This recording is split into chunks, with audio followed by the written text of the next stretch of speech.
Her name is Samantha Reynolds. She's 34. She's the CEO of a rapidly growing boutique hospitality group. She owns luxury resorts, she signs seven-figure contracts, and yet, to her own family, Samantha is still the girl who works in hotels, not the visionary who turned run-down properties into five-star destinations, not the woman who built an empire from the ground up, not the CEO. No. To them, she's just Sam, the poor cousin, the one who never married a doctor. The one who didn't go to law school, the one who still works with guests. They don't see her power. They don't ask about her success. They don't even know how wrong they are. But they're about to find out. It was a reunion, but it felt more like a competition. The Reynolds family gathered in the grand living room of Aunt Margaret's mansion. Crystals dangled from the chandeliers, champagne flowed like it was water. Everyone had a story to brag about. My son just bought a lake house. Our daughter's fiance is a neurosurgeon. We just upgraded to a new Range Rover. Laughter, applause, fake admiration. And then there was Samantha. She stood near the corner with her plate of homemade lemon bars, smiling, nodding, invisible. Oh, Samantha, Aunt Margaret chirped. Still working at that hotel place? Her voice dipped at the word hotel, like it had a bad taste. Before Samantha could answer, Julia jumped in. She's like the front desk person, right? Or the assistant manager? Everyone smiled politely, then moved on. No one asked what she did. No one asked what she built, because they had already decided who she was. Later that night, as the laughter faded and the last wine glass clinked, Samantha helped her mother pack up their homemade dishes. In the quiet of the kitchen, her mother gently touched her hand. "Don't let it get to you, sweetie," she said softly. "You don't have to prove anything to them. Just be kind. Just let it go." Samantha nodded. She smiled. But something inside her shifted. She looked into the reflection on the dark window. Not the girl who needed approval. Not the cousin with something to prove. Not anymore. She wasn't angry. Not yet. But she was done staying silent. Done accepting less. Done pretending she was small so others could feel big. They had no idea who they were overlooking. But soon they would. It came in at 10:42 p.m. A message from Julia. "Hey Sam, just checking if you're still planning to come to the reunion. I know things can be tight in your industry right now. Don't worry, we can help cover your share if needed. Just let me know." There it was, the heart emoji, the fake sweetness, wrapped like a gift but sharp as glass inside. Samantha stared at the screen. Was it concern? No, it was power play. A reminder, we're above you. You can't afford what we can. You should be grateful we're generous. Samantha didn't reply right away. Instead, she leaned back on her velvet armchair inside the penthouse of one of her own resorts. She looked out at the city skyline and smiled. "Thanks for the offer, Julia," she typed back. "I've got it covered." Simple, chill, deadly polite. She didn't need to flex. Not yet. They called it cozy. Julia handed her the plain white envelope with a smile that didn't reach her eyes. "You'll be in the cedar room, Sam. It's got..." Character. Samantha said nothing. She just nodded. But inside, her stomach tightened. The cedar room.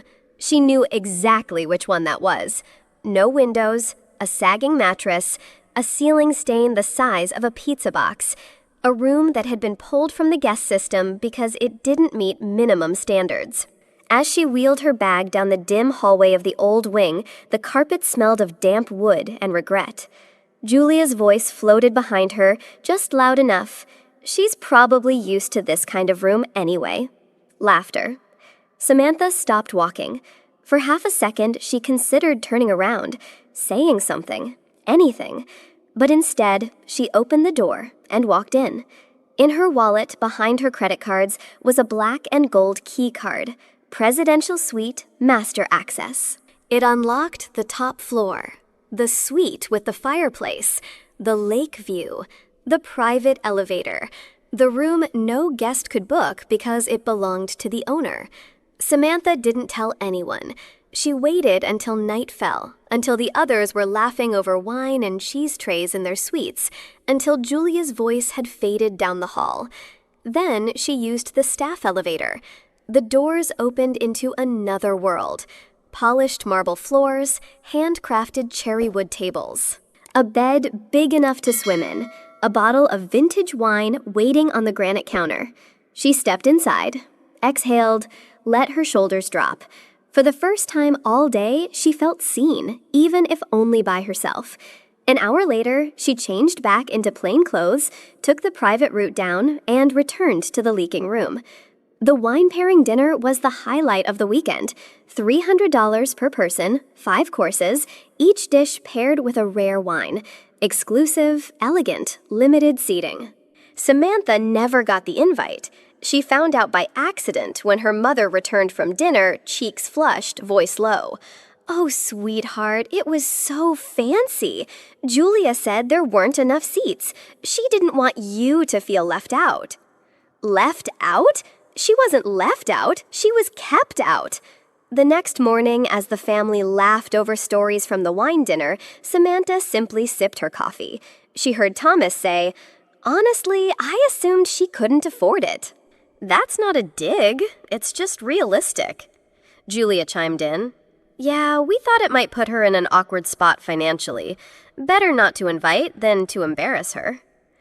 They all nodded, smiling, comfortable, as if what they'd done was kind, as if exclusion was mercy.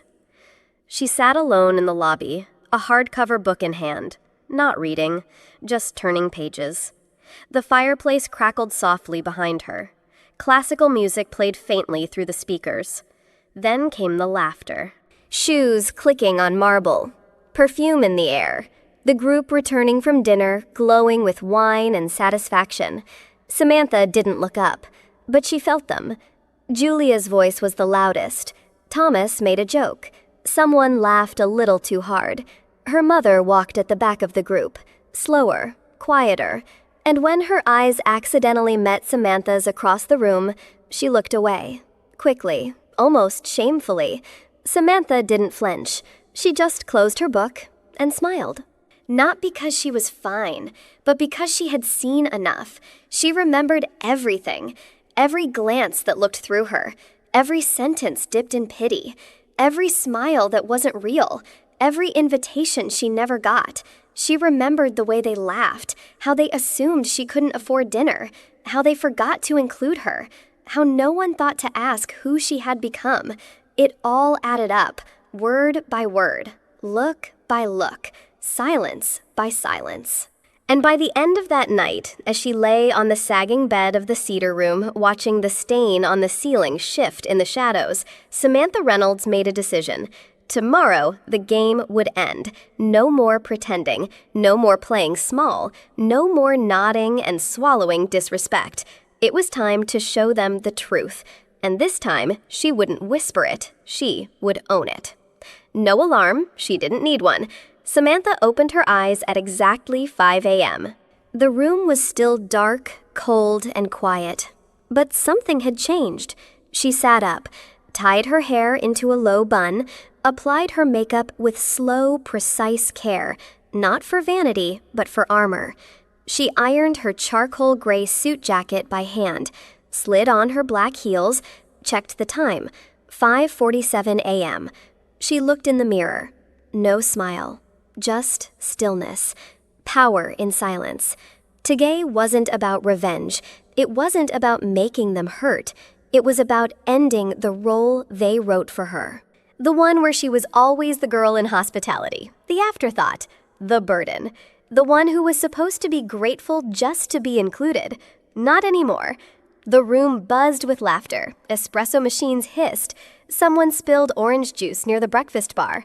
Children ran past with pancakes in hand. Then, silence. The elevator dinged. Heels clicked on marble. One by one, heads turned. And there she stood, hair pinned, suit flawless, expression unreadable. She walked past the receptionist, past the concierge, past her family, who didn't recognize her at first. And then she stopped, right in front of the fireplace, facing all of them. Her voice was calm, low, clear. "Good morning. I'm Samantha Reynolds, CEO of Reynolds Hospitality Group, and Mountain Lake Resort," she paused, "is mine." Not a word was spoken. You could hear someone's spoon drop into their cereal bowl. Julia's smile froze. Thomas blinked twice. Aunt Margaret dropped her napkin. Samantha's gaze didn't waver. She didn't need to explain. The room already knew. Julia's glass hit the floor, shattered, just like her pride. She didn't even bend to pick it up, just stared at Samantha, jaw slack, breathing shallow. Aunt Margaret turned pale. Her lips moved, but no words came out. Uncle Roger looked around, waiting for someone to say, "Just kidding." Thomas let out a single nervous laugh, the kind you make when you realize you're no longer in control. Someone whispered, "Wait, Reynolds Hospitality? Like the one in Forbes?" Silence fell again. Samantha didn't move. She let the shock settle, let them sit with the realization. They hadn't just underestimated her. They'd mocked her, dismissed her, excluded her.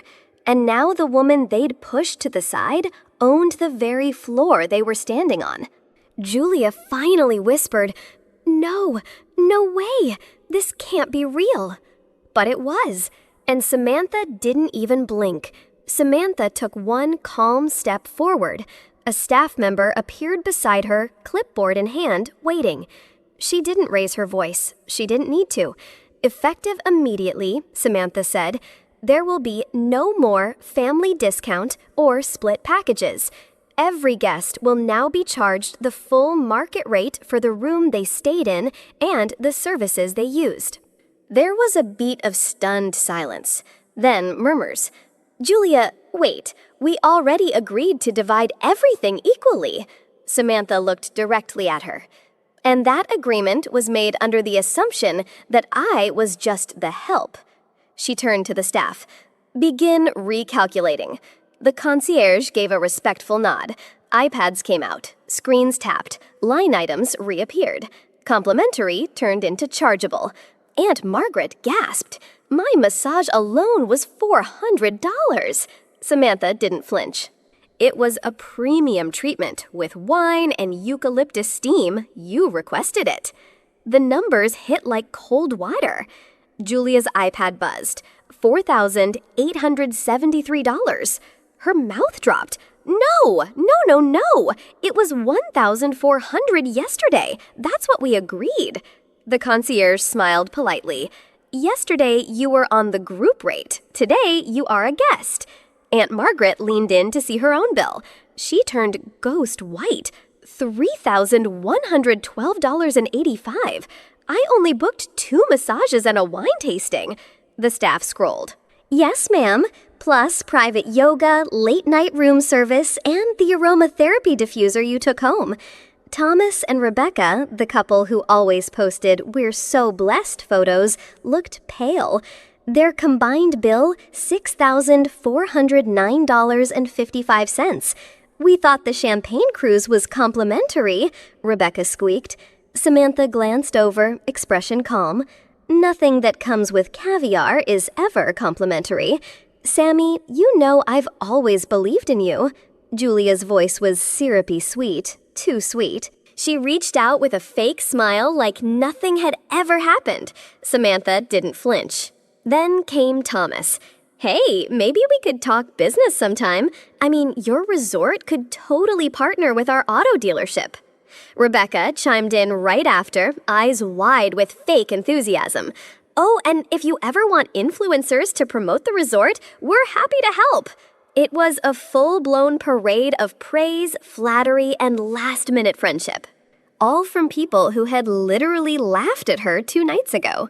Samantha gave a small, polite smile, the kind that said, "Thank you, but no thank you." She didn't raise her voice, she didn't gloat, she just let them sit in the awkward silence of their own desperation. The suite was quiet. 2,500 square feet of polished stone, velvet armchairs, and a glass wall that looked out over a sea of mountains. Samantha stood by the window, hands wrapped around a warm cup of tea. Her parents sat nearby, not saying much, just watching their daughter. Finally, her mother broke the silence. "Why didn't you tell us, sweetheart?" Samantha turned her voice calm, but with something raw beneath it. "Because I needed to know who still saw me as their daughter, not their disappointment." Her mother blinked, lips trembling. Her father reached over and took Samantha's hand.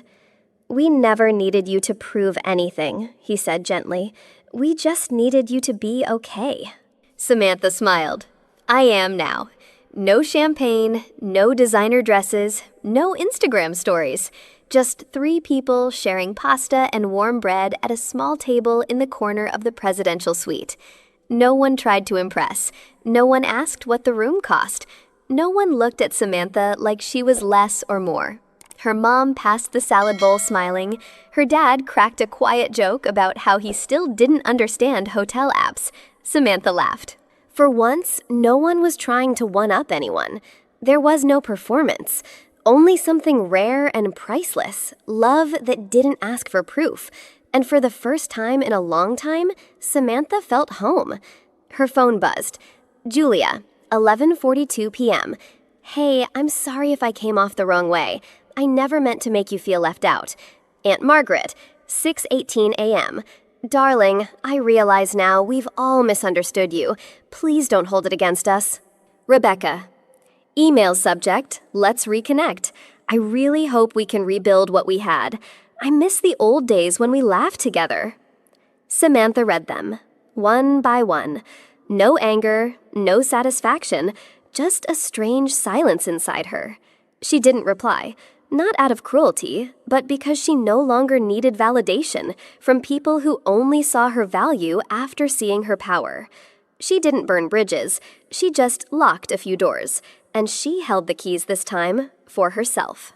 Some people reached out with genuine remorse. They didn't beg, they didn't flatter, they just apologized. Simply, honestly. To them, Samantha responded, not with grand forgiveness, but with grace, boundaries, and a second chance. But others, the ones who only smiled after seeing her title, who suddenly remembered her name once she had power, Samantha left their messages on read, politely, quietly, permanently.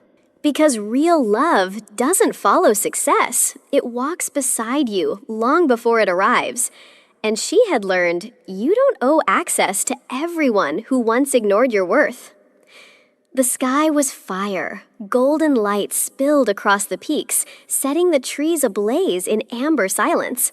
Samantha stepped onto the balcony of the presidential suite. The mountain breeze touched her face, soft but strong. Below her stretched the entire resort, her resort. Built not with luck, but with quiet nights, silent tears, and 1,000 moments of being underestimated. She closed her eyes and whispered to no one and everyone, "I don't need revenge. I just need them to remember the woman they once looked down on is the one who built everything they're standing on." She didn't look back. She didn't need to. The view ahead was enough. Never underestimate someone just because they're quiet. Some people endure in silence not out of weakness, but because they're building something powerful without asking for applause. Remember this, the person you dismiss today might be the one you're asking for help tomorrow. Respect isn't earned by titles, it's earned by character. And true worth doesn't need to shout, it speaks for itself loud and clear in time. If you've ever been underestimated, overlooked, or quietly building a future no one sees yet, subscribe to Whispers of Life. These stories are for you because you're not alone. Tap that subscribe button and turn on the bell. We share new stories every week that just might change the way you see the world and yourself.